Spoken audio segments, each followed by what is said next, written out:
G'day guys, and welcome to another Phil and Jen in the Philippines. Jen was going to join me for this vlog, but she's still feeling a bit poorly, having shingles, and she'd like to thank everyone for all those best wishes.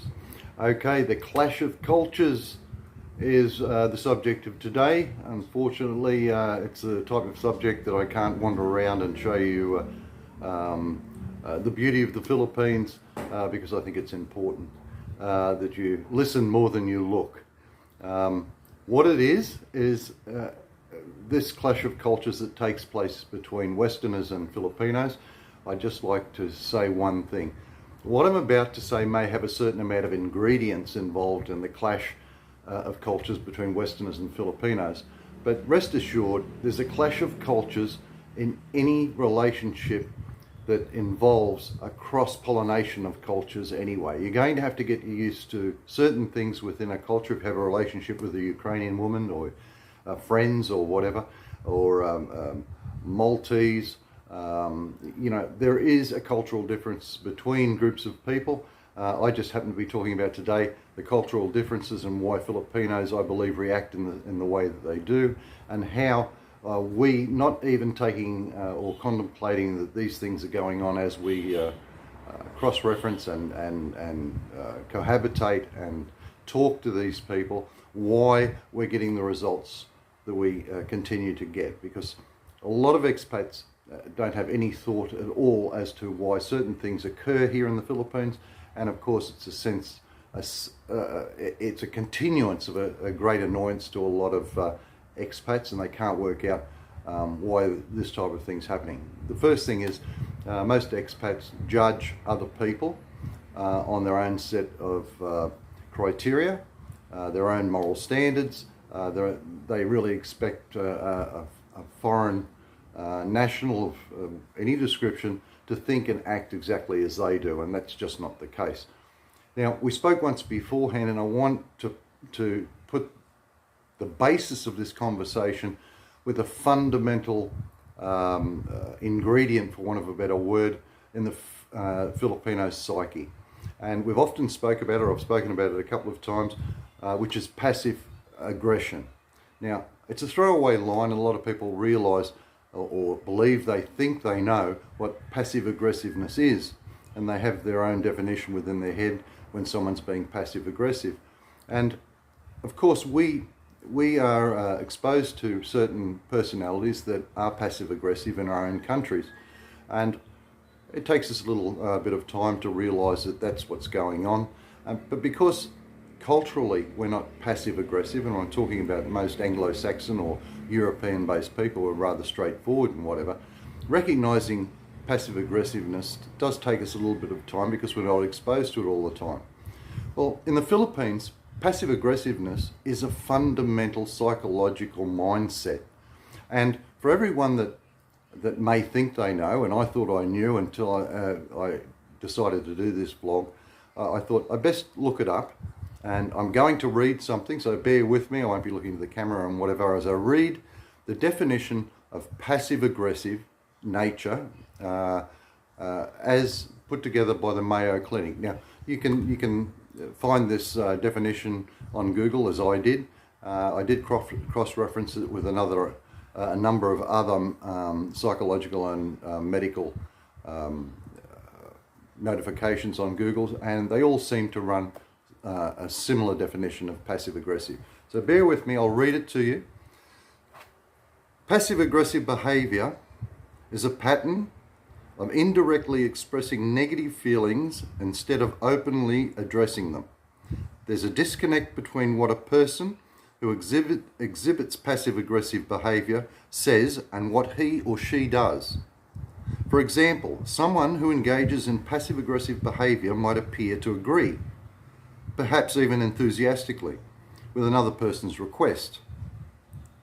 Rather than complying with the request, however, he or she may express anger or resentment by tailing off and failing to follow through or missing deadlines. The specific signs for passive aggressive behaviour include resentment and opposition to the demands of others,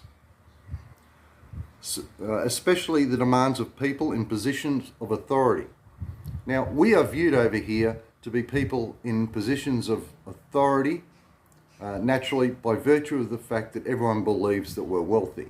So they equate wealth with authority and a high status. So we automatically inherit that position. Just going on further, resistance to cooperate, and I've lost my place. Cynical or sudden hostile attitudes, frequent complaints about feeling underappreciated or cheated. So I'm sorry I stumbled over that, but it's a very small article and my glasses aren't the best. But that's the definition of passive aggressiveness. And as an example of that, and I'll give you an example, and how we expect things to turn out, but they don't. And I'll give you the thinking behind this example as I go. You may be an expat over here and say, for instance, you want a hole dug in your backyard, and it's a reasonable sized hole. It may be for whatever purpose, but let's take the example, it's a large hole. So you ask your wife, your girlfriend, to find someone that is willing to dig that hole, and you're quite willing to pay them. Now, you know through experience and what people have told you that the going rate for that hole or labour for that day may be between 300 and 500 pesos. So you're armed with what you should actually pay. In the areas that I come from in Mindanao, a labourer was paid 300 to 400 pesos. You want to be generous, so that you set yourself at 400 pesos. A chap turns up and you tell him what you want. I want that hole dug so-and-so, this size, that deep, and in that position. Are you capable of doing that? He nods his head. I'll pay you 400 pesos. Now you're thinking to yourself, that's 100 pesos than you usually get, so I'm being generous. And he'll smile and nod his head. And I want it done next Wednesday. So if you'll turn up at next Wednesday in the morning, you know, we can get the hole dug and I'll pay you and everything's happy-go-lucky. He'll smile, yes, yes, yes, sir, I'll do that, I'll do that. And of course, Wednesday comes round and he doesn't turn up. It is frustrating. Why didn't he turn up? Well, there's a couple of reasons. You instructed the guy that you wanted this done and that done and this done, and you gave a specific amount. And you left it as a basic instruction to this particular chap. All the time he's thinking of a couple of things. This is a Westerner, and he can afford to pay me reasonable money. And he's expecting that you either ask him how much it's going to cost, and of course you haven't asked him because you know he's going to highball you, and you've done your research, and that should be a generous offer. But it doesn't matter what you offer, he will consider that to be 9 times out of 10, that's a bit tight. He can afford to pay more. That's how much the local people pay. And I'm being very simplistic here in his thought patterns. You know, being a Westerner, he can afford and he should be paying me more. Then we designated a date we wanted it done with, and of course, the second ingredient of the Filipino is non-confrontation. So we said, you know, next Wednesday. We didn't ask him if he was available next Wednesday. That's when we wanted it done. And of course, rather than be confrontational and say, no, I can't do it Wednesday, and that's what they consider confrontational, anything in the negative, he's just nodded his head and smiled and agreed with you. Yes, his agreement is, yes, you want it done next Wednesday. The facts of the matter are, I can't do it next Wednesday because of whatever reason. But he won't come out and tell you these things. So in your mind, you're formulating a deal. He's smiling, he's compliant, he's happy, and therefore you would expect that everything should go okay. And of course, Wednesday comes round, he doesn't turn up because he doesn't want to have an argument, or not an argument, he doesn't want to confront you with he thinks you should pay more. You didn't even ask him, and do a barter type situation. And they're not very good at bartering here, that's the other thing. If you've been to Thailand, you've been to a number of Asian countries, those cultures like to barter. The Filipinos don't like to barter that much. In fact, if they specify a price and you start to barter, what you're actually doing is, in essence, making them lose face by arguing the point. So anyway, the three ingredients, as we said, was the day, the price and the labour, and you've got 2 out of 3 wrong and he didn't turn up. Now this type of behaviour, and I'm not talking just about digging holes, but this type of mental attitude and behaviour, it persists through everything that happens over here. And we think we're making a deal, or we think we're getting arrangements done, and the mere fact we haven't asked enough pertinent questions to guarantee that that person will turn up, we therefore think that Filipinos are unreliable. They never turn up, they do this, they cheat, they lie, or whatever. It's not that. It's just the original deal was never struck so it's amicable on both sides and everything was taken into consideration. So you've got that situation, whereas passive aggressiveness. And this is where we as a people think that they continually lie. It's not that they continually lie. Having said that, there's a lot of liars over here. But the majority of Philos do not really lie. They're just put in a situation because of their cultural habits where they find it very difficult to express themselves, especially to a person of authority. Now the other ingredients is this, as far as the way Filipinos operate. They are, and you'll run into this if you have a relationship with a Filipino over here and it goes any further, or you're living with a Filipino and whatever. There's certain things that Filipina, by virtue of your presence, will put a great deal of pressure on her. You know, the worst thing that can happen in the Philippines is gossip. You know, it's the thing that they hate the most. And it's the thing that's the easiest and cheapest to do. They try to avoid at all costs people talking in the negative about them. If they suspect that people are talking in the negative about them, it's a horrific experience for them. It's traumatizing, and they'll do anything to see if they can save face and have people not talk about them. And when a Filipina matches up with a European, you know, the pressure that's put on her because now she's in a better situation is immense. But anyway, we won't go into that. So there are pressures on her. One of them is gossip.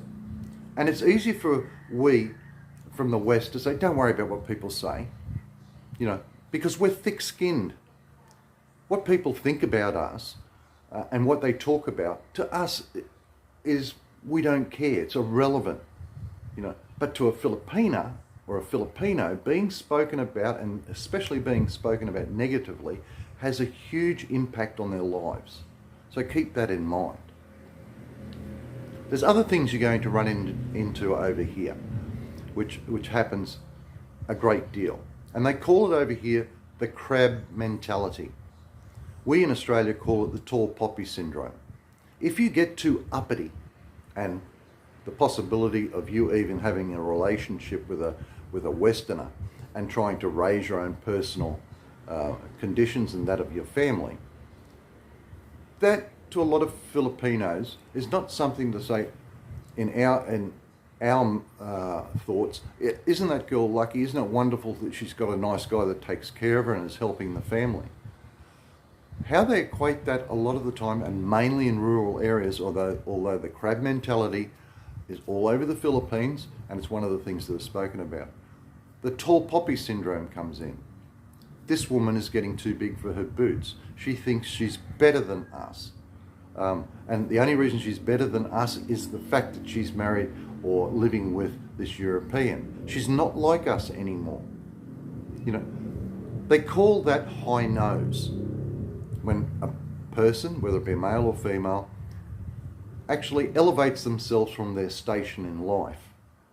And again, that generates gossip and talk, that people are now considering that person to be high nose.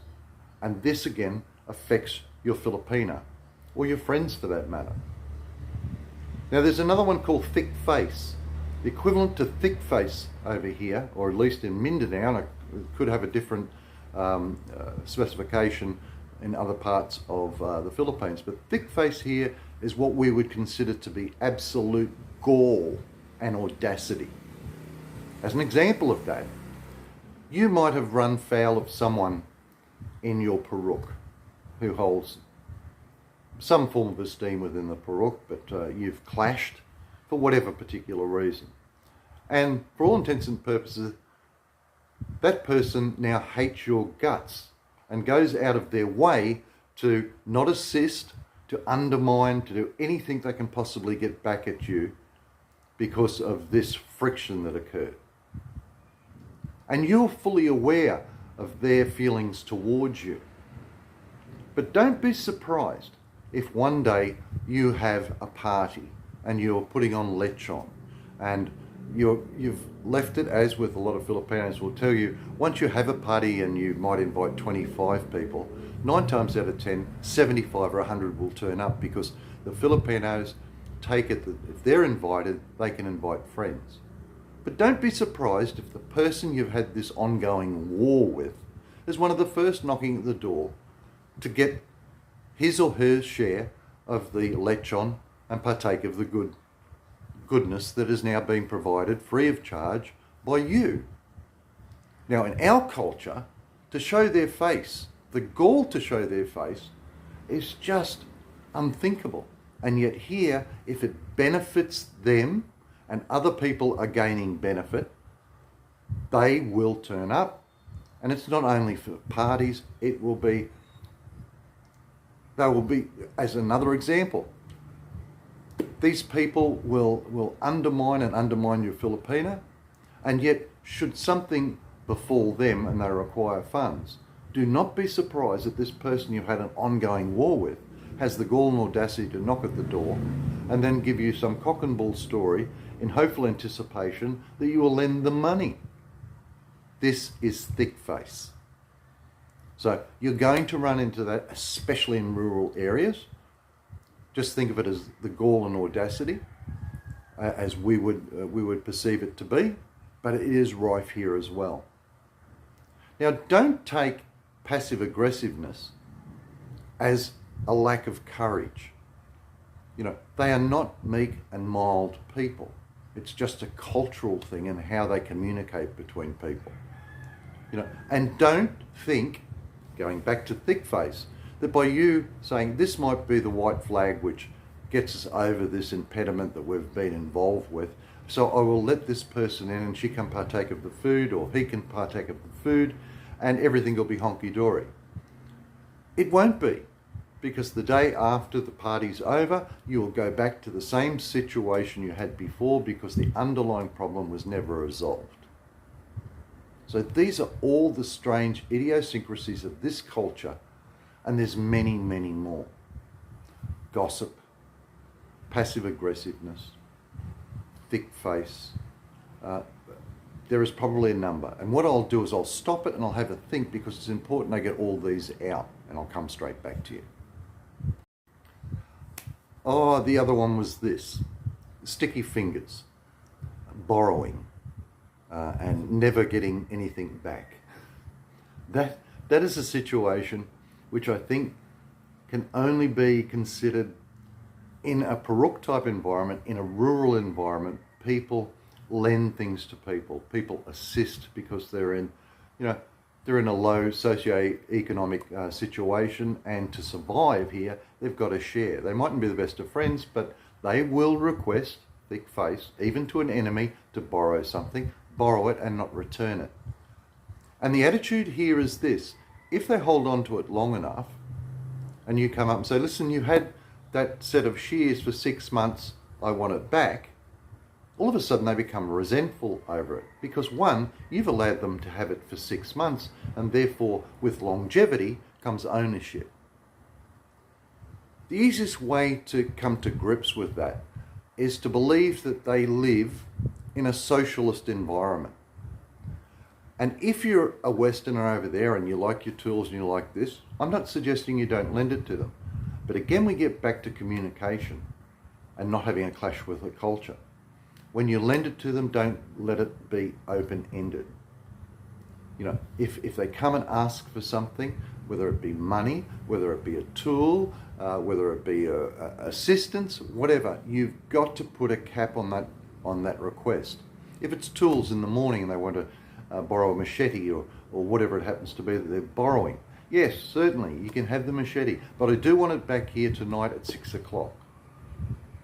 And if 6 o'clock comes round, you either walk over and remind them that it's 6 o'clock, and you want the machete back, and you want it back in the condition you lent it. And to do this, to clarify the boundaries on anything you do, you have to discuss it beforehand. You can't, like we're used to doing, your next door neighbour comes over and says, "Hey mate, can I borrow the lawnmower?" It's taken for granted in our society that if he borrows the lawnmower, he'll have it back at night and he'll replace the fuel that he used, or he'll at least let you know that he requires it for yet another day. It's a courtesy. These things don't happen here. So the other thing is, don't be backward in coming forward.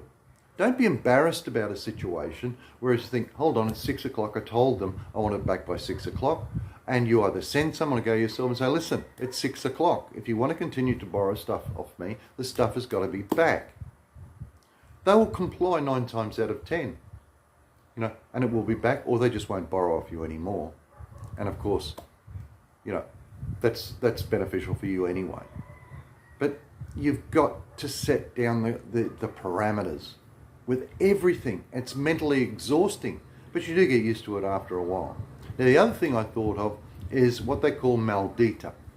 If you have a Pinay that's strong, like Jen is and whatever, she was considered to be the maldita of our whole Puruk for a number of reasons. 1, she was married to a Westerner. 2, it appeared that she had a lot of money. 3, she didn't take shit off anybody, which is unusual for a Filipina. They're usually submissive. But Jen's years overseas, and especially being in an Arab environment where they are very personally forceful, she learned to toughen up. And so therefore, when she came back, her whole persona had changed. And she became, for want of a better word, westernized or westernized to a degree where it was greater than they were used to, and she took on a lot of our traits. And therefore, the only way that they could equate this change in this woman was that she'd become a maldita or a bitch. The interesting thing is that they actually might dislike malditas, but they realise that these strong people are the only ones, when push comes to shove, that will actually help them in an emergency. And as big a bitch as Jen was thought to be, and as big a maldita as she was thought to be, anywhere in the Puruk where there was a problem, and we're talking about from bad pregnancies to bashings to whatever it happened to be, inability to feed her kids, any problem, the first person, even though they had medical assistance or whatever, they came to was Jen. And it wasn't for money all the time, it was for advice, because they begrudgingly admired her, because she was a woman of her word and she didn't take any bullshit. So there are a couple of things to consider. The passive aggressiveness is a real thing to get used to. The situation of expecting them to react as you would expect people to react in your own country, it doesn't occur here. Beware of gossip when it comes to your Filipina. Have your ear to the ground. Gossip will injure and hurt her more than a slap. And I'm not condoning slapping, but it gives you an example. It hurts the heart. And their heart is the weakest, most vulnerable thing in them. Beware of thick face. Beware of high nose. Beware of maldita. And these are only some of the things that you're going to have to get used to. But if you can get your head wrapped around this, and you can perceive, or at least expect, or analyse at the end of the disaster why it occurred, why they didn't turn up, why this didn't happen, why that didn't happen, you've got to take the responsibility that you possibly didn't frame whatever you want or request you had in the way that was suitable for them to understand, and then at least give you a more realistic outcome. So anyway, that's it for me here today, guys. I hope this was of some benefit. Please, press the little red button and subscribe, thumbs up, or ring the bell. Any questions, hit me in the comments. By the way, Bella sends her her love to everybody. She just bugs the crap out of me at the moment to ask me whether people have commented on her birthday party, and I've said everyone thinks it's wonderful. So she thanks everyone out there in the world, as she likes to say, and thank you very much. Catch you again. Cheers.